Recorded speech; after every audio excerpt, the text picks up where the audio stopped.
Welcome to Hindi class. साहित्य सागर पाठ 7 संदेह, पेज नंबर 46 एंड 47। अब तक हमने संदेह पाठ के पिछले भाग में पढ़ा कि मनोरमा और मोहन बाबू दोनों पति पत्नी के बीच में अच्छे संबंध नहीं हैं और उन दोनों के वैचारिक मतभेद हैं।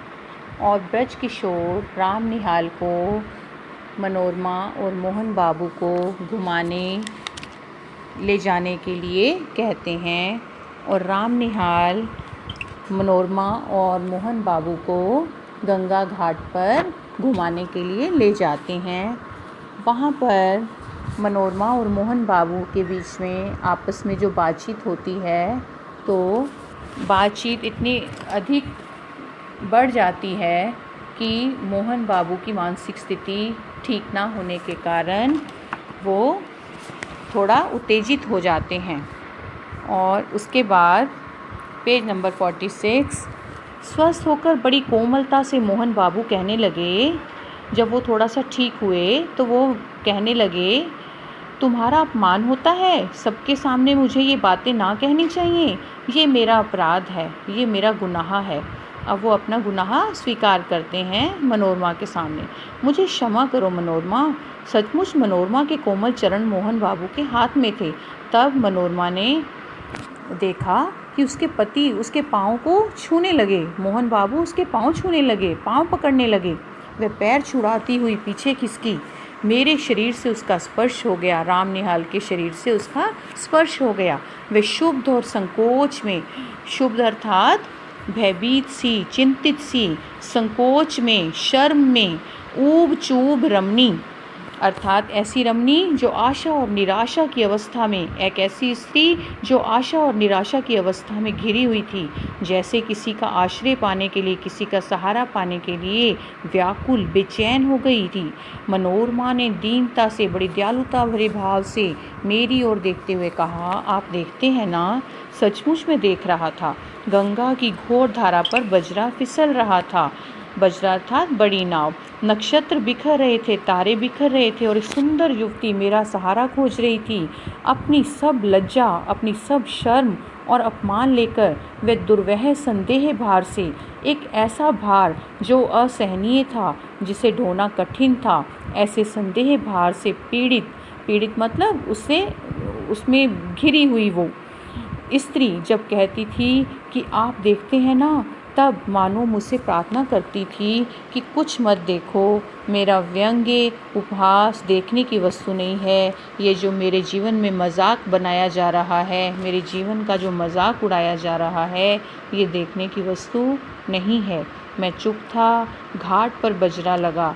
वह गंगा किनारे नाव पहुंच गई और फिर वह युवती मेरा हाथ पकड़कर पैड़ी पर से संभलती हुई उतरी और मैंने एक बार ना जाने क्यों बड़ी धृष्टता से, बड़ी अभद्रता वाले भाव से एक मन में मेरे एक ऐसा विचार आया जो गुस्ताखी भरा था।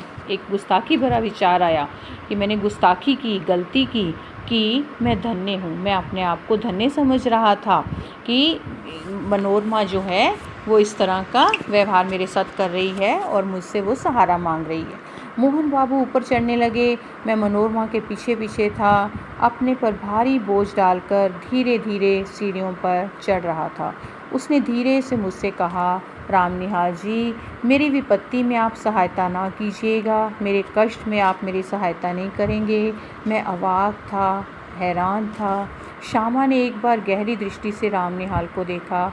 अब श्यामा को राम निहाल अपना सारा हालचाल बता रहा था, तो श्यामा ने राम निहाल को देखा। वह चुप हो गया। श्यामा ने आगे भरे स्वर में कहा, आगे और भी कुछ है या बस? राम निहाल ने सिर झुकाकर कहा, हाँ और भी कुछ है, वही कहो ना। कहता हूँ। मुझे धीरे धीरे मालूम हुआ कि ब्रज किशोर बाबू ये चाहते हैं कि मोहनलाल अदालत से पागल मान लिए जाएं और ब्रज किशोर उनकी सारी संपत्ति के प्रबंधक अर्थात मैनेजर बना दिए जाएं, क्योंकि वे ही मोहनलाल के निकट संबंधी थे।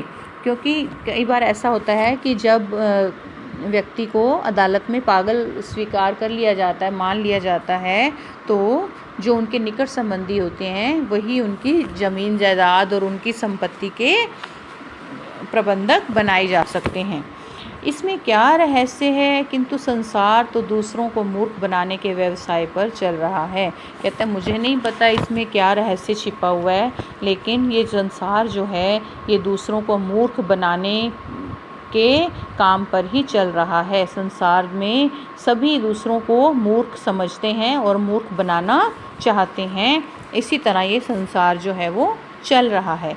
मोहन अपने संदेह अर्थात शक के कारण पूरा पागल बन गया है। तुम जो ये चिट्ठियों का बंडल देख रही हो वह मनोरमा का है। कहता है ये मेरे हाथ में जो चिट्ठियों का बंडल रखा हुआ है यहाँ, ये मनोरमा ने मुझे पत्र लिखे हैं। रामनिहाल फिर रुक गया। श्यामा ने फिर तीखी दृष्टि से, तीखी नज़रों से उसकी ओर देखा। रामनिहाल कहने लगा, तुमको भी संदेह हो रहा है क्या? तुमको भी शक हो रहा है?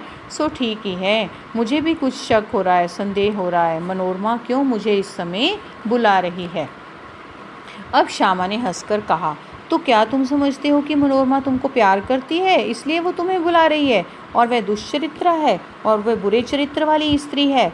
छी रामनिहाल, ये तुम्हारी सोच कितनी नीची सोच होती जा रही है। ये तुम क्यों सोच रहे हो इतना बुरा? ये तुम क्यों सोच रहे हो? देखूं तो हाथ में ये कौन सा चित्र है? उसके हाथ में एक चित्र था और श्यामा उस चित्र को देखना चाहती थी। क्या मनोरमा का ही? कहते कहते श्यामा ने रामनिहाल के हाथ से चित्र ले लिया।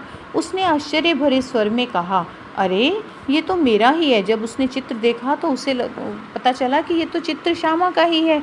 तो क्या तुम मुझसे प्रेम करने का लड़कपन बचपना करते हो? ये अच्छी फांसी लगी है तुमको। मनोरमा तुमको प्यार करती है और तुम मुझको। ये तुम्हारे मन में संदेह है कि मनोरमा तुम्हें प्यार करती है, और ये भी तुम्हारा संदेह है कि तुम मुझको प्यार करते हो। मन के विनोद के लिए, मन के मनोरंजन के लिए, अपने मन को प्रसन्न करने के लिए तुमने अच्छा साधन जुटाया है। तभी कायरों की तरह यहाँ से बोरियां बांधना लेकर भागने की तैयारी कर ली है। तभी तुम कायरों की भांति यहाँ से भागना चाहते हो। रामनिहाल हत बुद्धि अर्थात जैसे किसी की चोरी पकड़ी जाती है, क्योंकि उसके मन में भी यही सब चल रहा था। तो उसे लगा कि हत बुद्धि अर्थात जो कुछ भी सोच पाने की अवस्था में ना हो, सोच समझने की अवस्था में ना हो। अपराधी सा, बड़ा अपने आप को अपराधी सा महसूस कर रहा था। जैसे उसकी चोरी पकड़ी गई है, उसका अपराध पकड़ा गया है, जैसे उसे कहीं भागने की राह ना हो और उससे भागने के लिए कोई जगह नहीं मिल रही है। श्यामा ने तब दृढ़ स्वर में कहा, निहाल बाबू, प्यार करना बड़ा कठिन है। तुम इसे इतनी आसान चीज़ मत समझो। तुम इस खेल को नहीं जानते, इसके चक्कर में पड़ना भी मत। हाँ, एक दुखी स्त्री तुम्हें अपनी सहायता के लिए बुला रही है। मनोरमा तो तुम्हारी सहायता चाहती है। वो बहुत दुखी हो रही है क्योंकि मोहन बाबू जो हैं उनकी मानसिक स्थिति ठीक नहीं है उसके पति की, और जो ब्रज किशोर हैं वो उसकी संपत्ति को हथियाना चाहते हैं, इसलिए वो तुम्हारी सहायता चाहती है। जाओ, उसकी सहायता करके लौट आओ। तुम्हारा सामान यहीं रहेगा, तुमको अभी यहीं रहना होगा, समझे? अभी तुमको मेरी मेरी रक्षा की आवश्यकता है, मेरे सहारे की आवश्यकता है। उठो, नहा धो लो, जो ट्रेन मिले उससे पटना जाकर ब्रज किशोर की चालाकियों से मनोरमा की रक्षा करो और फिर मेरे यहाँ चले आना। ये सब तुम्हारा भ्रम था। ये जो तुम अब तक सोच रहे थे मनोरमा तुमको चाहती है, तो ये सब तुम्हारा भ्रम था, संदेह था। रामनिहाल धीरे से उठकर नहाने चला गया।